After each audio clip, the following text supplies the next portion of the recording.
Reproduction, जो कि class 12th board ISC हो या CBSE, उसमें सेकेंड चैप्टर अब आपके न्यू सिलेबस में आ गया है and it is very important chapter, जिससे कि 2 या 3 जो हैं आपको क्वेश्चंस मिलेंगे, जिनमें से एक बड़ा क्वेश्चन यानी 4 to 5 मार्क्स का क्वेश्चन ज़रूर आने वाला है। तो इस चैप्टर को आप ध्यान से देखेंगे और अच्छी तरीके से सारी डेफिनेशंस और सारी चीज़ों को समझते हुए हम लोग आगे बढ़ेंगे। तो चलिए हम स्टार्ट करते हैं। What is reproduction?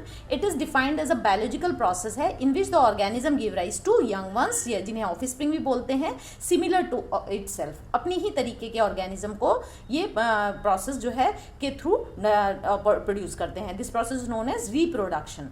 सिग्निफिकेंस क्या है? It enables continuity of species. हमारी स्पीशीज़ को अगर हम रिप्रोड्यूस नहीं करेंगे तो हमारे आगे की जनरेशन नहीं बढ़ेगी, हमारे ओन काइंड नहीं बढ़ेंगे तो हमारी स्पीशीज़ क्या होगी? खत्म हो जाएगी, एक्सटिंक्ट हो जाएगी। तो इस हमारी स्पीशीज़ को कंटिन्यू रखने के लिए this reproduction is very important. Sexual reproduction क्या होता है? सेक्शुअल रिप्रोडक्शन में फ्यूजन ऑफ मेल और फीमेल गैमेट्स होते हैं। अगर ह्यूमन का केस देखें तो मेल गैमेट स्पर्मेटोजुआ होते हैं और फीमेल गैमेट आपका ओवम होता है। ये आपस में फ्यूज करके ज़ैगोट बनाते हैं और ज़ैगोट से आगे क्या बनता है? एम्ब्रियो, एम्ब्रियो से इंडिविजुअल। तो ह्यूमन रिप्रोडक्टिव सिस्टम क्या है? ह्यूमन रिप्रोडक्टिव सिस्टम ये हमारे ह्यूमंस जो हैं वो ये शो करते हैं कि सेक्सुअल डायमॉर्फिज्म को शो करते हैं। सेक्सुअल डायमॉर्फिज्म मतलब मेल और फीमेल की सेपरेट इंडिविजुअल्स हैं, अलग अलग बॉडी है, ठीक है, एक में नहीं है। तो this is known as sexual dimorphism. अब हम देखते हैं कि ह्यूमंस जो है वो सेक्सुअली रिप्रोड्यूसिंग विविपेरस ऑर्गेनिज्म है, यानी कि they give birth to young ones. Viviparous मतलब they give birth to young ones. अब हम देखते हैं कौन कौन से इवेंट आते हैं। तो इसमें बहुत सारे इवेंट्स हैं, जैसे कि आपका gametogenesis, insemination, fertilisation, cleavage, implantation, gastrulation, organogenesis, तब जाके ऑर्गेनिज्म बनता है। तो ये सारी स्टेप्स की डेफिनेशन हम देखते हैं जो कि आपके कोर्स में दी हुई है। What is gametogenesis? It is the formation of gametes, नाम से ही पता चल रहा है, and it produces sperm and ovum by the process of spermatogenesis and oogenesis respectively. फिर देखते हैं इंसेमिनेशन। इंसेमिनेशन क्या है? ये ट्रांसफर ऑफ, एक बार आपके गैमेट्स बन गए, अब उनको ट्रांसफर करना है, मेल को फीमेल गैमेट्स से फ्यूज करने के लिए उन्हें पास पास में लाना है। तो दिस प्रोसेस ह्यूमंस के केस में क्या बोलते हैं? इंसेमिनेशन। और इसी प्रोसेस को प्लांट में क्या बोलते हैं? पॉलिनेशन। तो it is the transfer of sperms by the male into the genital tract of the female, ठीक है। फिर आपका आता है फर्टिलाइजेशन। फर्टिलाइजेशन क्या है? अब पास पास में आ गए मेल एंड फीमेल गैमेट, तो वो क्या होंगे? फ्यूज होंगे। The fusion of male and female gametes to form zygote is called fertilisation. Fertilisation event जो है ये एसेंशियल स्टेप है in case of sexual reproduction, ठीक है। अब आ जाइए क्लीवेज। अब फ्यूजन हो गया, फर्टिलाइजेशन हो गया, तो क्या बन गया? आपका जायगोट बन गया। तो जायगोट में डिवीजन शुरू होंगे। अब एक बार तो मियोसिस से गैमेट बन चुके हैं, तो अब क्या होगा? माइटोसिस से सेम काइंड ऑफ सेल्स बनेंगी और पूरी इंडिविजुअल एक सेल जायगोट से पूरा बॉडी जो है इंडिविजुअल की कैसे बनती है वो देखते हैं। तो ये जो आपका क्लीवेज है, cleavage it is a rapid mitotic division of the zygote which convert the single cell zygote into the multicellular structure. तो ये जो क्लीवेज है इसमें क्या हो रहा है? माइटोटिक डिवीजन फटाफट से शुरू हो जाते हैं जायगोट में और उस सिंगल सेल जायगोट को वो मल्टी सेलुलर स्ट्रक्चर सबसे पहले मोरूला में कन्वर्ट करते हैं, फिर धीमे से ब्लास्टुला में, मोरूला यानी 16 सेल स्टेज में, उसके बाद जो है ब्लास्टुला में कन्वर्ट कर देते हैं। इस formation and development of blastocyst को बोलते हैं क्लीवेज। अब ये हो गया आपका। अब इम्प्लांटेशन। एक बार ब्लास्टोसिस्ट यानी 32 सेल स्टेज तक बन गया, अगर 32 सेल स्टेज तक बन गया तो क्या होगा? वो यूट्रस में जाकर धंस जाएगा, इम्प्लांट कर जाएगा। तो it is the attachment of blastocyst into the uterine wall of the uterine wall and this process is known as implantation. इसी प्रोसेस को हम इम्प्लांटेशन कहते हैं। अब हम लोग चलते हैं गैस्ट्रुलेशन में। अब एक बार इम्प्लांट हो गया तो अब क्या होगा? अब वो डेवलप होना शुरू हो जाएगा, माइटोसिस चलती जा रही है। तो gastrulation it is the process by which the ये जो ब्लास्टोसिस्ट बना था change into gastrula with 3 germ layers, ectoderm, mesoderm और एंडोडम। यहाँ पर क्या होता है? इसे जेस्टेशन भी बोलते हैं, यानी एम्ब्रियोनिक डेवलपमेंट। आपका फीटस बन गया है, ठीक है। अब जो है आपका जायगोट जो है वो आपका एम्ब्रियो बन गया है। अब एम्ब्रियो में क्या बनेंगी? 3 लेयर्स बनेंगी, यानी ब्लास्टोसिस्ट में क्या बनेंगी? 3 लेयर्स बनेंगी और वो किस में कन्वर्ट हो जाएगा? गैस्ट्रुला में। इन लेयर्स को हम लोग क्या बोलते हैं? Ectoderm, mesoderm and एंडोडम। एक्टोडम जैसे कि स्किन वगैरह बना रहा है, मीजोडम किडनी वगैरह बना रहा है, एंडोडम आपका स्केलेटल सिस्टम बना रहा है। यानी यही 3 लेयर्स को जर्म लेयर्स बोलते हैं, जो यही सेल्स आगे सारे ऑर्गन्स को गिव राइज करती हैं। फिर सेकंड आपका प्रोसेस, लास्ट 7th प्रोसेस हो गया ऑर्गेनोजेनेसिस। अगर हम देखें कि व्हाट इज ऑर्गेनोजेनेसिस, ये फॉर्मेशन है स्पेसिफिक टिश्यू, ऑर्गन सिस्टम, उन्हीं 3 जर्म लेयर से कैसे बनता है, वो प्रोसेस पूरा आपका हो गया ऑर्गेनोजेनेसिस। फिर आ गया आपका लास्ट स्टेप पार्टिशन। एक बार बॉडी पूरी इंडिविजुअल की बन गई उन जर्म लेयर से, तो क्या होगा? डिलीवरी ऑफ द बेबी होगा at the end of 9 month या 9 मंथ 7 डेज के बाद। अब हम आते हैं मेल रिप्रोडक्टिव सिस्टम। तो ये जो हमारा मेल रिप्रोडक्टिव सिस्टम है ये कहाँ लोकेटेड है? सबसे पहले देखें तो पेल्विस रीजन में है, ठीक है। पेल्विक रीजन भी बोला जाता है। मेल रिप्रोडक्टिव सिस्टम किससे कंसिस्ट है? Composed of primary sex organ इसमें है, एसेसरी ग्लैंड्स हैं, चार चीजें आप ध्यान रखेंगे, primary sex organ, accessory gland, accessory duct, external genitalia. एक एक करके हम देखेंगे किसमें क्या आता है। प्राइमरी सेक्स ऑर्गन क्यों बोला जा रहा है टेस्टिस या ओवरी को? प्राइमरी सेक्स ऑर्गन इस केस में, मेल के केस में टेस्टिस बोला जा रहा है।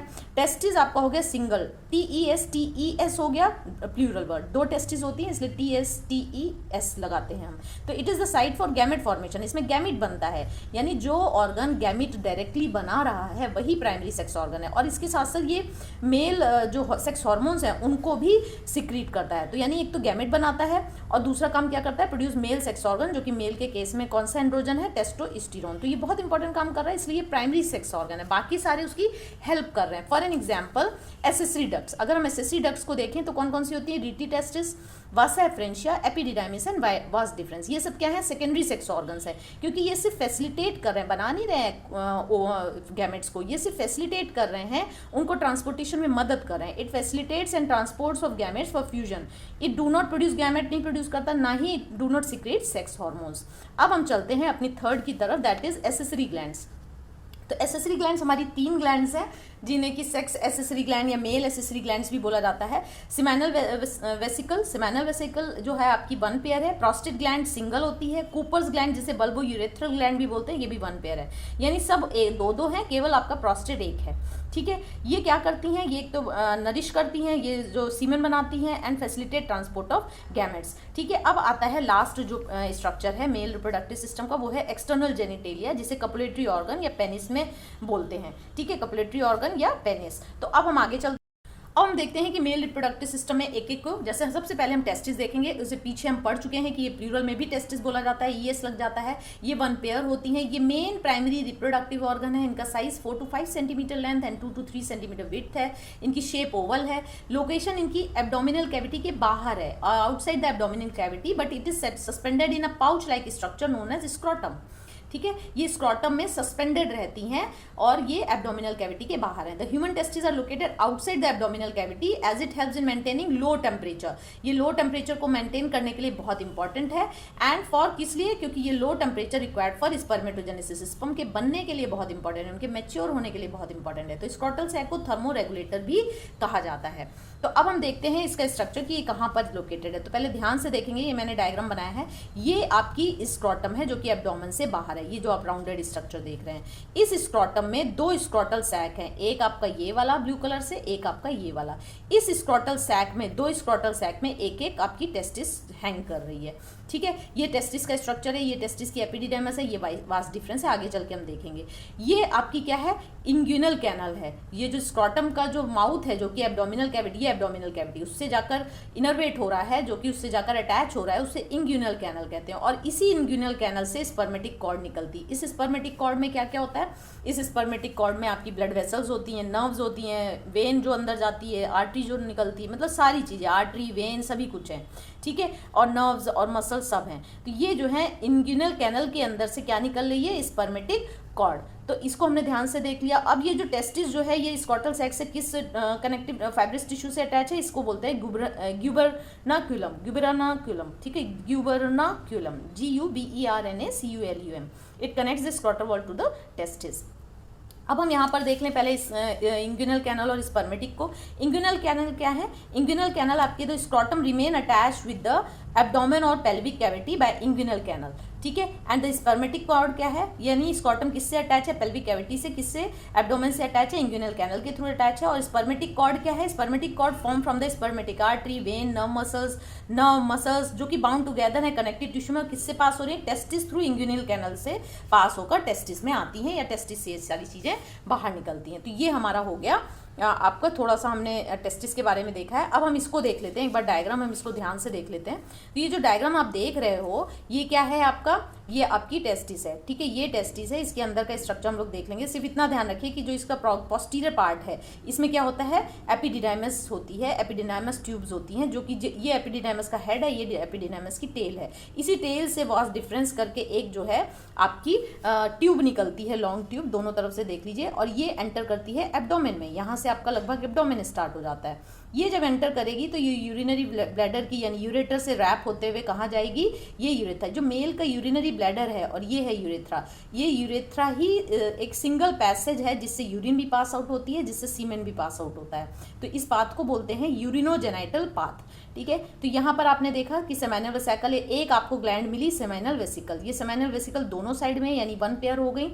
ये सेमाइनल वेसिकल और ये जब आपकी वास डिफरेंस मिली तो इसको बोलते हैं इजैकुलेटरी डक्ट। ये इजैकुलेटरी डक्ट किससे कनेक्ट हो गई, आपके यूरेथ्रा से कनेक्ट हो गई, यानी वो अपना सिक्रीशन इसमें पोर कर रहे हैं। स्पर्म्स जो यहाँ से आ रहे थे, इसका सिक्रीशन यहाँ से मिलकर कहाँ पोर हो गया, यूरेटर में। यूरेटर में उस जगह पर किसने रैप किया हुआ है, प्रोस्टेट ग्लैंड, जो कि सिंगल है और वो भी अपना सिक्रीशन किस में डाल रही है, आपके यूरेथ्रा में ही डाल रही है। तो ये यूरेथ्रा में इन दोनों का सिक्रीशन प्लस सीमेन आ गए, स्पर्म्स आ गए। अब नीचे बढ़ेंगे तो यहाँ पर आपको कूपर्स ग्लैंड मिलेंगी जो कि वन पेयर हैं just below the prostate gland. And ये जो है ये सारा का सारा सिक्रीशन जो है आपका इस एक्सटर्नल जेनिटेलिया यानी पेनिस से निकलेगा, लेकिन पाथ एक ही है, urinogenital path, that is urethra. तो ये टेस्टिस देख लिया। और नीचे आएंगे तो यहाँ पर आपके जो ये जो पेनिस है, इसका जो एकदम टिप है उसको ग्लैंस पेनिस बोलते हैं, जो कि एक फोर स्किन मेम्ब्रेन से ढका रहता है। ठीक है, और ये जो है आपका इसके अंदर का स्ट्रक्चर हम लोग बाद में पढ़ेंगे, बस इतना समझ लीजिए। This is testis, this is epididymis, this is vas deferens and this is seminal vesicle, this is prostate gland, this is Cowper's gland, जिसे बल्बो यूरेथर ग्लैंड भी कहते हैं। तो इस तरीके से ये यूरिनरी ब्लैडर है तो ऑब्वियसली इसके ऊपर से यूरेटर जाएगा और यूरेटर जो है किडनी से जुड़ा होगा। तो ये हमने कर लिया। अब हम देखते हैं द पेरिटोनियम कॉल्ड मिजोर्चियम। मिजोर्चियम जो है पीछे से किससे पेरिटोनियम से अटैच है, टेस्टिस मिजोर्चियम से, जो कि एक पेरिटोनियम है। तो इंटरनल स्ट्रक्चर ऑफ टेस्टिस देखें, इंटरनल स्ट्रक्चर क्या है, the covering of the testis किससे कवर है, डेंस कवरिंग, जो कि वाइट फाइब्रस टिश्यू से कनेक्टेड है, जिसको बोलते हैं ट्यूनिका एल्ब्यूजिनिया। यानी सबसे बाहर टेस्टिस में क्या है, एक डेंस कवरिंग है जिसे टफ कैप्सूल भी बोल सकते हैं, इसका नाम है ट्यूनिका एल्ब्यूजिनिया। इंटरनली टेस्टिस में 2 to 250 कंपार्टमेंट्स होते हैं जिन्हें टेस्टिकुलर लोब्यूल्स बोला जाता है। ठीक है, जिन्हें टेस्टिकुलर लोब्यूल्स, यानी कि अगर ये किडनी है, ये आपकी टेस्टिस है, तो इसमें आप देखेंगे तो क्या होगा, ये इस तरीके से ये टेस्टिकुलर 200 to 250 टेस्टिकुलर लोब्यूल्स होंगी। ठीक है, इसके बाद आप आ जाइए यहाँ पर कि each lobule has 1 to 3 seminiferous tubules हैं and the seminiferous tubules are structure and function unit of testis in the sperms are produce. तो ये अगर आपने टेस्टिस बनाई है तो इसमें जैसे अगर हमने ये एक टेस्टिकुलर लोब्यूल बनाया तो ये क्या है, सेमनीफेरस 2 to 3 सेमनीफेरस ट्यूब्यूल्स हैं। ठीक है, इनको हमने बताया कि ये सेमनीफेरस ट्यूब्यूल्स हैं एंड इन्हीं सेमनीफेरस ट्यूब्यूल्स के अंदर जो है स्पर्म बनते हैं, इसीलिए इनको structure and function unit of testis भी कहा जाता है। अब हम देखते हैं स्ट्रक्चर ऑफ सेमनीफेरस ट्यूब्यूल, कैसा हमारा सेमनीफेरस ट्यूब्यूल का स्ट्रक्चर है। दो हैं, सेमनीफेरस ट्यूब्यूल की जो इनर लाइनिंग है उसे जर्मिनल एपिथेलियम कहेंगे क्योंकि वहाँ मियोसिस होगी, उसी से तो स्पर्म्स बनेंगे। तो वहाँ पर दो तरीके की सेल्स आपको देखने को मिलेंगी, एक तो जो मेल जर्म सेल्स हैं यानी स्पर्मेटोगोनिया, जो कि एक्चुअल में जिनमें मियोसिस होगा, है ना, जो ग्रो करेंगी और आगे चल के मियोसिस होगा तो वो क्या बनाएंगी, primary spermatocytes, secondary spermatocytes, spermatid और स्पर्मेटोजोआ, ये सीक्वेंस चलेगा। यहाँ पर क्या बन रहा है, बीच बीच में उसमें सर्टोली, अब इन्हें खाने की जरूरत होगी तो कौन देगा, सर्टोली या नर्व सेल्स बीच बीच में होती हैं। इनका पिरामिडल शेप होता है, इनका मेन फंक्शन होता है nutrition, provide nutrition to developing sperms. ये मेल जर्म सेल्स, इन्हें स्पर्मेटोगोनिया भी बोला जाता है। ये क्यूबेडल शेप होती है, इनमें मियोसिस होता है। इस process of formation of spermatozoa is known as spermatogenesis. और क्या बनते हैं, हैप्लॉइड गैमेट। ये इनके दो नाम हो सकते हैं, एक स्पर्मेटोजोआ बोलें या स्पर्म बोलें। तो इस तरीके से आपने देखा कि हमारी दो सेल्स थी, मेल जर्म सेल्स और सर्टोली सेल्स। ठीक है, वो क्या क्या फंक्शन कर रही मैंने दिखा दिया। अब देखो कुछ पॉलीहेड्रल सेल्स बीच बीच में भी होती हैं। मान लीजिए अगर तो ये आपका टेस्टिस है, ये एपिडिडाइमिस है, ये वास डिफरेंस है, तो ये टेस्टिकुलर लोब्यूल्स हैं। ठीक है, ये टेस्टिकुलर लोब्यूल्स हैं। तो इन टेस्टिकुलर लोब्यूल्स के बीच बीच में क्या है, आपके सेमनीफेरस ट्यूब्यूल की इनर लाइनिंग में तो ये दोनों चीज़ें मिल गई। और जो बीच बीच में सेमनीफेरस ट्यूब्यूल में है, जो बीच बीच में मान लो इधर हैं, इनके बीच में भी ये क्या है आपकी, ये आपकी हैं इंटरस्टिशियल और लिडिक सेल्स हैं। These are known as scattered in the connective tissue around the seminiferous tubule, इन्हें इंटरस्टिशियल या लिडिक सेल भी बोलते हैं। और ये क्या करती हैं, ये सिक्रीट, ये मेन हार्मोन जो सेक्स हार्मोन है मेल का, वो सिक्रीट करती हैं टेस्टोस्टेरोन। तो अब यहाँ पर क्या है, सर्टोली सेल का क्या फंक्शन है, मेन फंक्शन तो ये है कि provide nutrition to the developing sperm. लेकिन एक फंक्शन और है, ये एफएचएस जो है इन पर एक्ट करता है सर्टोली सेल पे। FSH is gonadotropin hormone, follicular stimulating hormone. ये पिट्यूटरी ग्लैंड से निकलता है और ये सर्टोली सेल्स पे एक्ट करता है और उनको स्टिमुलेट एक ऐसा फैक्टर स्टिमुलेट करता है जो कि किस चीज़ के लिए हेल्पफुल है, स्पर्मायोजेनेसिस। अब स्पर्मायोजेनेसिस क्या होता है, देखिए जब आपका यहाँ पर मियोसिस हुआ, जब यहाँ पर मियोसिस हुआ तो मियोसिस मियोसिस किस में होगा, स्पर्मेटोगोनिया में होगा। प्राइमरी पहले जो सेल्स को मियोसिस करना है वो थोड़ी ग्रो हो जाएंगी तो उनको बोलेंगे प्राइमरी स्पर्मेटोसाइट्स। उनमें मियोसिस फर्स्ट हुआ, सेकेंडरी मियोसिस फर्स्ट हुआ तो क्या बना, सेकेंडरी स्पर्मेटोसाइट्स। अब मियोसिस सेकेंड हुआ तो क्या बनाएंगी, स्पर्मेटिड। ये भी राउंड होती हैं। तो स्पर्मेटिड को स्पर्मेटोजोआ बनने, यानी जो आप स्ट्रक्चर देखते हैं थ्रेड जैसी टेल और उसका आगे एक्ट्रोजोम और हेड देखते हैं, वैसा वाला स्ट्रक्चर देखने के लिए, यानी एक इंसेक्ट की तरह जैसे इंसेक्ट स्ट्रक्चर देखने के लिए इलॉन्गेटेड स्ट्रक्चर, ये प्रोसेस होता है स्पर्मायोजेनेसिस। आगे हम इसको करेंगे। तो अब हम एक रिकैप कर लेते हैं कि सेमनीफेरस ट्यूब्यूल्स क्या हैं। Seminiferous tubules lined by germinal epithelium, जो कि 2 सेल्स की लेयर से बनी है, और बीच बीच में सेमनीफेरस ट्यूब्यूल्स के सेल्स स्कैटर्ड हैं, जिनको कि इंटरस्टिशियल सेल्स या लिडिक सेल कह रहे हैं। जो ये जो 2 सेल्स जर्मिनल एपिथेलियम से निकल रही हैं वो हैं germ cell, male germ cells, spermatogenic cells भी बोलते हैं, सर्टोली सेल्स या नर्स सेल्स भी बोलते हैं। इनमें मियोसिस होगा। देखिए ये तो सिक्रीट करेगा interstitial Leydig cell male sex hormone androgen, जिसे टेस्टोस्टेरोन भी बोलते हैं, ठीक है। और यहाँ पर क्या हो रहा है, यहाँ पर ये मियोसिस जाएगा और प्रोड्यूसेस स्पर्मेटोजोआ जो कि हैप्लॉइड होते हैं, ठीक है। जबकि मेल सेल क्या होती हैं, डिप्लॉइड होती है। हमेशा डिप्लॉइड में जब भी मियोसिस होगा तो वो हैप्लॉइड हो जाएगा। सर्टोली सेल्स और नर्व सेल्स जो हैं वो प्रोवाइड करती हैं nutrition to the developing sperms, और इंटरस्टिशियल सेल्स जो हैं वो लिडिक सेल्स हैं, ये सिक्रीट करेंगे मेल सेक्स हार्मोन, जिसे एंड्रोजन या टेस्टोस्टेरोन भी बोलते हैं। लिडिक सेल या interstitial cells endocrine portion of the testis हैं। क्यों, क्योंकि ये हार्मोन सिक्रीट कर रही हैं। कई बार क्वेश्चन पूछा जाता है। अब हम देखते हैं फंक्शन ऑफ टेस्टिस और डायग्राम इसको अच्छे तरीके से देख लेते हैं। तो फंक्शन क्या है, testis are involve in spermatogenesis में इन्वॉल्व होता है, यानी फॉर्मेशन ऑफ स्पर्म्स में, and the secretion of testosterone. अब हम यहाँ पर टेस्टिस का डायग्राम देख लेते हैं। टेस्टिस में क्या है, आपको मैंने बताया कि टेस्टिस में 2 to 250 क्या है, 250 कंपार्टमेंट्स हैं, जिन्हें टेस्टिकुलर लोब्यूल बोला जा रहा है। 1 2 3 ऐसे करके 250 हैं। उन टेस्टिकुलर लोब्यूल्स में 2 से 3 क्या है, सेमनीफेरस ट्यूब्यूल्स पर लोब्यूल में।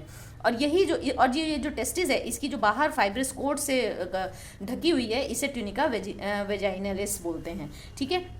अब यहाँ ध्यान से देखेंगे कि क्या हो रहा है। ये जो सेमनीफेरस ट्यूब्यूल्स की जो ट्यूब हैं, ये आगे चल चल के क्या आ रही हैं, आगे एपेक्स में आ जा रही हैं, और ये क्या बना ले रही हैं, रीटी टेस्टिस बना ले रही हैं। ये क्या बना रही हैं, सबकी सब मिलके, कई एक मिलके रीटी टेस्टिस बना ले रही हैं, जो क्योंकि ग्रुप ऑफ ट्यूब्यूल्स हैं।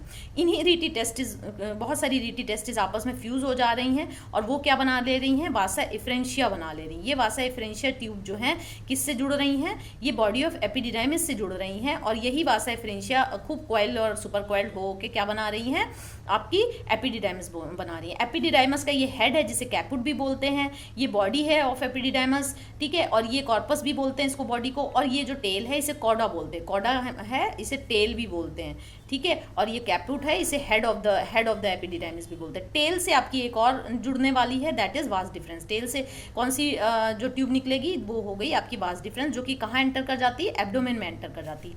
ये डायग्राम बनाने के लिए आता है, draw the diagram of L S of testis, तो ऑफ ह्यूमन, तो या इंटरनल स्ट्रक्चर ऑफ टेस्टिस, तब आपको यही डायग्राम बनाना है। और लेबलिंग के मार्क्स होते हैं, इतनी सारी लेबलिंग, कम से कम 8 लेबलिंग आप लर्न करके जाएंगे, मिनिमम 8 लेबलिंग इसकी आप लर्न करके जाएंगे। अब इस डायग्राम को ध्यान से देख लेते हैं। इस डायग्राम को इसमें रखने का मतलब ये है कि ये डायग्राम आपको ड्रॉ करने के लिए नहीं आएगा। ये डायग्राम अगर देंगे तो बना बनाया दे सकते हैं, खुद प्रिंट करके देंगे, और उससे जैसे मैंने लेबलिंग करके पूछा है वैसे क्वेश्चन पूछ सकते हैं। तो ये देखिए, ये आपका हो गया टेस्टिस, ये स्क्रोटम हो गया, ये ग्लैंस पेनिस है, फोरस्किन है, ये यूरेथ्रा जा रही है, ये पेनिस है पूरा एक्सटर्नल जेनिटेलिया, ये यूरेथ्रा अंदर जा रही है और अटैच हो रही है। तो ये आपको सबसे पहले कौन सी मिलेगी, नंबर ए कौन सी है, बल्बो यूरेथ्रल या कूपर्स ग्लैंड मिलती है। फिर उससे ऊपर कौन होता है, प्रोस्टेट ग्लैंड होती है ना, प्रोस्टेट ग्लैंड हुई। और फिर प्रोस्टेट ग्लैंड से जो ट्यूब निकलती है, दैट वहाँ पर जो ग्लैंड होती है वो सेमिनल वेसिकल होती है ना। ये यूरिनरी ब्लैडर है ऊपर, और ये तो यूरेटर ही है। तो यानी कि ABCD क्या हो गए, bulbo urethral, seminal vesicle and prostate gland. और डी जो है, डी इस तरीके से पूछ रहे हैं कि सेमिनल वेसिकल के बाद क्या हो रहा है। ये आपकी मान लीजिए सेमिनल वेसिकल है, ठीक है, और ये आपकी वास डिफरेंस है, ये है आपकी वास डिफरेंस, और ये है आपकी सेमिनल वेसिकल। अगर ये ऐसा है तो ये दोनों जब अटैच होती हैं तो ये जो ट्यूब बनती है, जो कि आपकी यूरेथ्रा से अटैच होती है, यूरेथ्रा से अटैच होती है, इस ट्यूब को बोलते हैं इजैकुलेटरी डक्ट। अगर कोई ये ट्यूब पूछे तो आप क्या बताएंगे, इजैकुलेटरी डक्ट, ठीक है, तो ये हो गई इजैकुलेटरी डक्ट, तो second one is the correct answer. आगे चलते हैं, मेल एसेसरी डक्ट सिस्टम को देखते हैं। अभी हमने इसको देख लिया है डायग्राम के थ्रू, अब हम इसकी थ्योरी देख लेते हैं। तो द मेल एसेसरी डक्ट और duct system consist of 4 tubes which conduct sperm, ये केवल कंडक्शन का काम करते हैं, यानी ट्रांसपोर्ट करते हैं sperms from the testis to the outside तक। ठीक है, जैसे कि इट इंक्लूड, बन कहाँ रही है, टेस्टिस में, रीटी टेस्टिस में बनी, आपकी सेमनीफेरस ट्यूब्यूल में बने स्पर्म्स, कहाँ है, रीटी टेस्टिस में आए। रीटी टेस्टिस में आने के बाद कहाँ गए, वासा एफरेंशिया में गए, वासा एफरेंशिया के बाद कहाँ है, एपिडिडाइमस में आए, एपिडिडाइमस से वास डिफरेंस में आए और ऊपर एब्डोमेन कैविटी में एंटर कर गए। वहाँ उनको सबसे पहले सेमेनल वेसिकल मिली, फिर प्रोस्टेट ग्लैंड का सिक्रीशन उसमें पोर हुआ और वो तो यूरेथ्रा में चले गए, और फिर आपका कूपर्स ग्लैंड ने भी अपना सिक्रीशन उसमें पोर कर दिया। तो सेकेंडरी सेक्स ऑर्गन इनको बोला जाता है। क्यों बोला जाता है इनको सेकेंडरी सेक्स ऑर्गन? क्योंकि ना तो ये पार्टिसिपेट करते हैं आपके गैमेट प्रोड्यूस करने में, और ना ही ये कोई हॉर्मोन्स, सेक्स हॉर्मोन्स जो है वो रिलीज कर रहे हैं। तो चलिए, अब each lobule has 1 to 3 tubules, seminiferous tubules present in the testicular lobules. The seminiferous tubules are close at one end पे, तो क्लोज ही है जैसे हमने डायग्राम देखा है, और दूसरी एंड में कहाँ पर ज्वाइन हो रही, मतलब जैसे ये है, मान लीजिए ये टेस्टिकुलर लोब्यूल है, तो सेमनीफेरस ट्यूब्यूल एक एंड से तो बंद है और दूसरे एंड से खुली है, ये ट्यूब इस एंड से तो बंद है और इस एंड से खुली हुई है। तो seminiferous tubules are close at one end, on the other side they join to form a network known as rete testis, और ये ज्वाइन होकर क्या बना रही थी, आपने पढ़ा था, रीटी टेस्टिस बना रही हैं। ठीक है, फिर इसके बाद क्या हो रहा है, जो रीटी टेस्टिस हैं join to fuse to form 10 to, और बहुत सारे की जो रीटी टेस्टिस हैं वो फ्यूज कर जाएंगी और क्या बनाएंगी, इफरेंट डक्ट्यूल, जिन्हें वासा इफरेंशिया भी बोलते हैं। फिर दीज वासा इफरेंशिया, जिन्हें डक्ट्यूल्स भी बोलते हैं, come out on the upper portion, upper posterior surface of the testis में आ जाएंगे और ओपन हो जाएंगे कॉमन ट्यूब में, जो कि बहुत क्वाइल्ड है, जिसे बोलते हैं एपिडिडाइमियस, यानी ऊपर आ जाएंगे यहाँ से तो ऐसे जो वासा इफरेंशिया ज्वाइन हो जाएंगे और कहाँ हो जाएंगे, इसमें ज्वाइन हो जाएंगे। ये क्या है, पोस्टीरियर पार्ट ऑफ द आपका जो पोस्टीरियर पार्ट है एपिडिडाइमस का, और यहाँ पर एक लॉन्ग कॉइल ट्यूब से अटैच हो जाएंगे, यानी अपना पोर सिक्रीशन इसमें पोर कर देंगे। तो ये हो गया आपका स्ट्रक्चर। अभी हम आगे इसमें और देखते हैं। जो आपकी एपिडिडाइमस है वो रिस्पॉन्सिबल है for functional maturation of sperm के लिए रिस्पॉन्सिबल है। ये जो है एपिडिडाइमस में 48 to 72 स्पर्म स्टोर होते हैं 1 से 2 दिन तक, ताकि वो मैच्योर हो सके और उनमें जो है मोटिलिटी उनकी बढ़ सके, क्योंकि अब उन्हें ऊपर जाना है ना। तो एपिडिडाइमस स्टोर करता है और सिक्रीट फ्लूइड करता है ताकि वो उसको नरिशमेंट प्रोवाइड करे, ताकि वो ऊपर तक पहुंच सके और एब्डोमेन में एंटर करके ऊपर की तरफ चढ़ सके। तो ये हो गया function of epididymis. Vas deferens seminal duct भी बोलते हैं, जिसे डक्टस डिफरेंस भी बोलते हैं। ये long narrow muscular tubular structure है जो इमर्ज होती है टेल पार्ट से कॉर्ड ऑफ द एपिडिडाइमस, और ये वास डिफरेंस जो है ऊपर की तरफ रन करती है और एंटर हो जाती है एब्डोमिनल कैविटी में थ्रू इंग्यूनल कैनल, और पासेस ओवर यूरिनरी ब्लैडर से पास होते होते कहाँ पहुंच जाती है, एब्डोमेन में, and finally dilates to form ampulla which join to form the duct. ये देखिए यहाँ पे मैंने बताया, ये हो गया आपका टेस्टिस, ये आपकी एपिडिडाइमस, ये वास डिफरेंस ऊपर की तरफ एब्डोमेन में चली गई, और यहाँ पर थोड़ा सा सोलोन होती है, उसी जगह जो है उसे एम्पुला बोलते हैं, उसी जगह सेमेनल वेसिकल अटैच हो जाती है, ये इजैकुलेटरी डक्ट हो गई, और ये प्रोस्टेट ग्लैंड हो गया, इसने अपना सिक्रीशन यूरेथ्रा में पोर कर दिया, और आपके जो प्रोस्टेट ग्लैंड है उसने भी अपना सिक्रीशन पोर कर दिया, नीचे आया कूपर्स ग्लैंड ने भी अपना सिक्रीशन पोर कर दिया, यानी सीमन बन गया इन तीनों के सिक्रीशन प्लस स्पर्म से मिलकर। ठीक है, यहाँ पर भी आप ऐसे देख सकते हैं, वास डिफरेंस है, थोड़ा सा सोलन हुआ, इसी जगह सेमेनल वेसिकल है, और ये जो ट्यूब है जो आपकी यूरेथ्रा से अटैच हो रही है, ये इजैकुलेटरी डक्ट हो गई, और ये आपकी प्रोस्टेट ग्लैंड हो गई, जिसने रैप किया हुआ है यूरेथ्रा को just below the urinary bladder. अब हम देखते हैं ये वास डिफरेंस का फंक्शन क्या है। तो वास डिफरेंस जो है ये क्या है, conduction of sperms by particular peristalsis movement इसमें वास डिफरेंस में होता है, क्योंकि इसे ऊपर की चढ़ाई करनी है, तो बार बार कॉन्ट्रैक्शन, बार बार रिलैक्सेशन होता है इसकी मसल्स में, ताकि ये स्पर्म्स ऊपर जा सके तेजी से, और ये इसका फंक्शन हो गया। सो रीटी टेस्टिस, वासा एफरेंशिया, एपिडिडाइमस और वास डिफरेंस क्या बने, मेल सेक्स एसेसरी डक्ट्स बनाते हैं, एंड ये डक्ट्स जो है स्टोर करते हैं, ट्रांसपोर्ट करते हैं स्पर्म्स को testis to the outside through urethra. Ejaculatory duct क्या होता है, इजैकुलेटरी डक्ट पेयर में होते हैं, इट इज शॉर्ट ट्यूब, जैसे एक इधर है एक इधर भी है, या ये किससे बने हैं जुड़कर, union of seminal vesicle and vas deferens से। ये क्या करते हैं, स्पर्म और सिक्रीशन ऑफ सेमेनल वेसिकल को लेकर जाते हैं, और ये क्या करते हैं, कनेक्ट करते हैं यूरेथ्रा से। ठीक है, तो इस तरीके से हमने इस टॉपिक को यहाँ तक कर लिया। अब हम मेल एसेसरी ग्लैंड या secondary genital glands of male में आ जाते हैं। दीज आर ऑफ 3 टाइप्स, 3 तरीके की ग्लैंड्स मिलती हैं male accessory gland. Seminal vesicle, अभी हमने देखा एक पेयर होती है। प्रोस्टेट ग्लैंड, अभी हमने देखा सिंगल ही होती है, जिसने कहाँ होती है, just below urinary bladder and it surrounds urethra. Cowper's gland या बर्बोयूरेथ्रिक ग्लैंड भी एक ही पेयर होती हैं, just below the prostate gland. These are 1 pair. अब एक का हम फंक्शन देखते हैं कि कैसे कैसे ये क्या क्या फंक्शन करती हैं। तो ये जो सेमेनल वेसिकल है, ये 1 पेयर सैक लाइक स्ट्रक्चर होती है near the base of the bladder. This their ducts join the vas deferens to form the ejaculatory duct, हम देख चुके हैं। अब इनका हम लोग फंक्शन देख लेते हैं। फंक्शन क्या है? फंक्शन इनका ये है कि सेमेनल वेसिकल एक एल्कलाइन फ्लूइड प्रोड्यूस करती है, जो कि सिक्रीशन, जो कि 60% वॉल्यूम ऑफ द सीमेन का बनाता है। याद रखेंगे, सेमेनल वेसिकल में एक जो है कार्बोहाइड्रेट रिलीज करती है, जिसे फ्रक्टोज बोलते हैं। ये जो है फ्रक्टोज केवल ह्यूमन बॉडी में कहीं नहीं बनता, केवल यहीं पर बनता है। तो रेप केसेस में अगर रेप हुआ है कि नहीं हुआ है, इसका पता वेजाइनल जो म्यूकस होता है उसकी टेस्टिंग से पता चल जाता है। अगर फ्रक्टोज पाया जाता है, इट मीन्स कि वहाँ पर सीमेन प्रेजेंट रहा है।